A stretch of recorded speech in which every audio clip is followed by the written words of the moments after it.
This video is the first of two, so when you're done watching it, please watch the reply video, which is explain this. This video is called Point of Perception. It's the basis for freeing a mind from the ignorance and the downfalls of religion. So I'm going to read the description of the video that I have and try to explain it as best as I can, because perception is extremely subjective, and so when you go out and you talk to other people, you'll kind of understand this a little bit better. So the description here: the key to cure religion in a person is to encourage the person to keep learning. Perception is extremely subjective. This creates undesirable complexity for many and requires easy analogies to ease the pain of learning. An effective teacher understands the interests of their students and uses what they are enthusiastic about to encourage the growth of the person's knowledge and wisdom. So, for example, when I talk about computers, and if there's a religious computer person, because I understand stuff that they do know, I can make analogies, and analogies when you take two scenarios that are similar, and you make it easy for them to understand. Eventually, the increasing capacity of their knowledge and wisdom triggers conflicting points in the person's mind that forces them to further investigate. If the available resources that are available to satisfy point of conflict are reliable, it begins to help free themselves from the ignorance of religion. I probably have to rewrite that there. So you can have a debate and not bringing up a point that someone, you might not bring up a point that someone hasn't taken into consideration.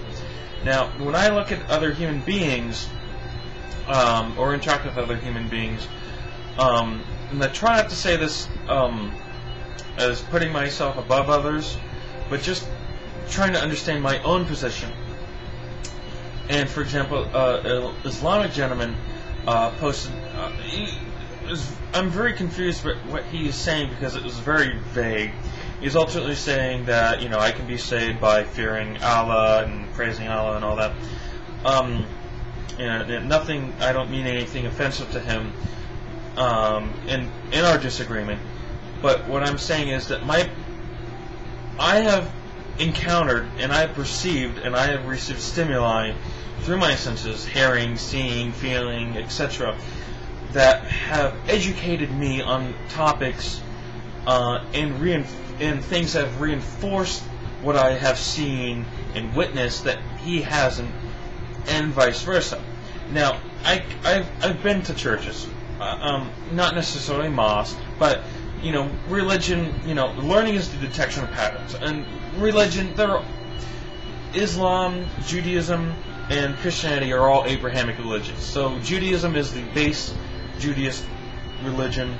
Christianity eventually forked, about 2,000 years ago, roughly. Islam, I think roughly, I really don't know that much about Islam, about 600, 700, 800 years ago, maybe 1,100 years, I'm not exactly sure, even roughly, but they are all Abrahamic religions, which makes it kind of ironic when you see Jews and Islamic people fighting, because they're all children of Abraham, even though the children of Abraham in the story fought each other and killed each other, and right. So, but I see, when I look at religion, I see the patterns of ignorance, of you're not supposed to know that, of we don't want you to get a college education, everything you need to know is in the Bible, everything, etc. Now, obviously, people are religious to different degrees. Some people are very religious. Some people are somewhat religious. Some people believe in a deity, but, like God or Allah or whatever, but they don't go to church. So when I look at the patterns of religion, I see, some people say that they're not religious, but they are. Okay, deceitful. I'm trying to be as objective when I debate things, without, trying to play tricks on people. I am authentically interested in the truth as it really is. And because when I've given up debating with religious people, because it's the same pattern. So I always see the same patterns in the debates.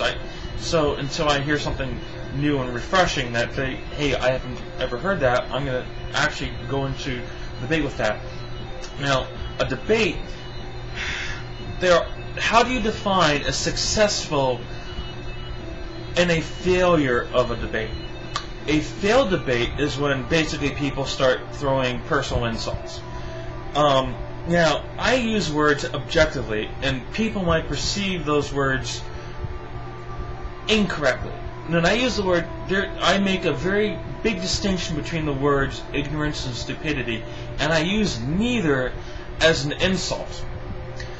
Ignorance, like I am ignorant of what a college student in China is studying right now. They could be, I don't know, I'm just taking a specific scenario, because you could say, well, everyone in China is breathing, or, everyone that's alive is breathing, that could, be true or false.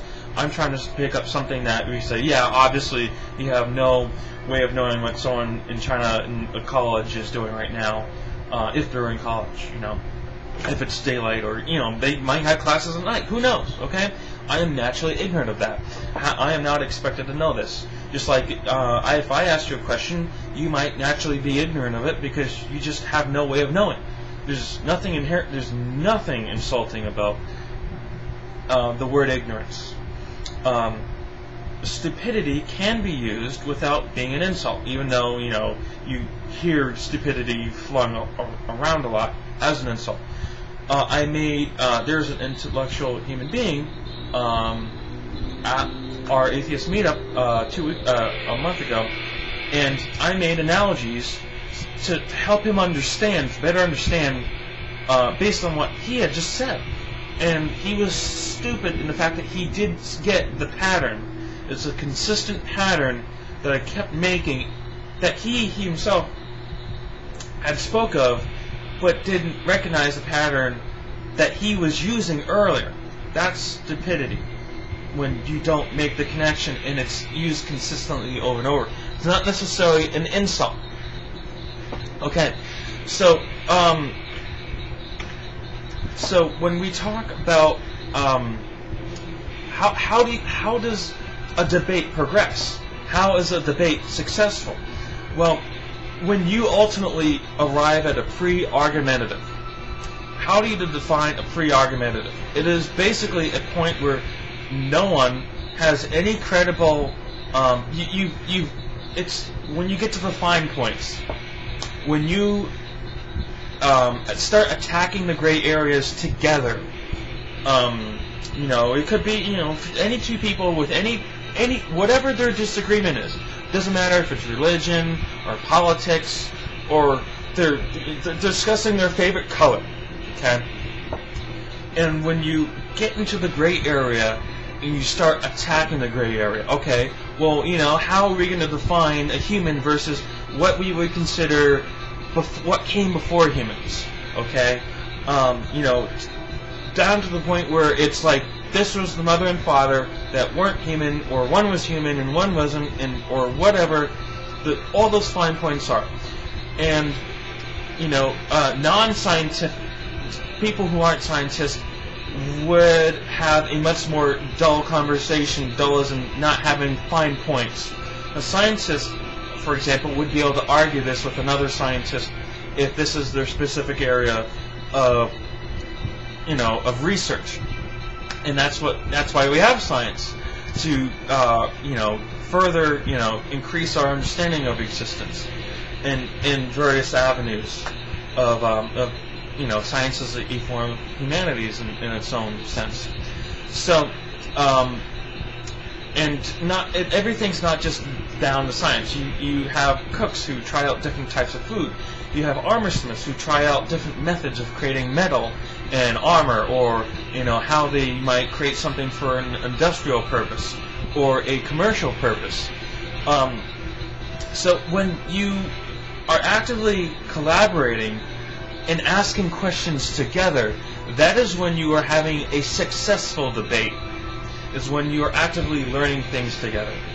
And so when you have a position where two people are not even on their understanding of the topic, such as an atheist who is well educated and a religious person who might have a good education on other aspects, but in regards to religion doesn't. So the one person to try to make analogies to increase the other person's understanding, and to eventually ask questions together.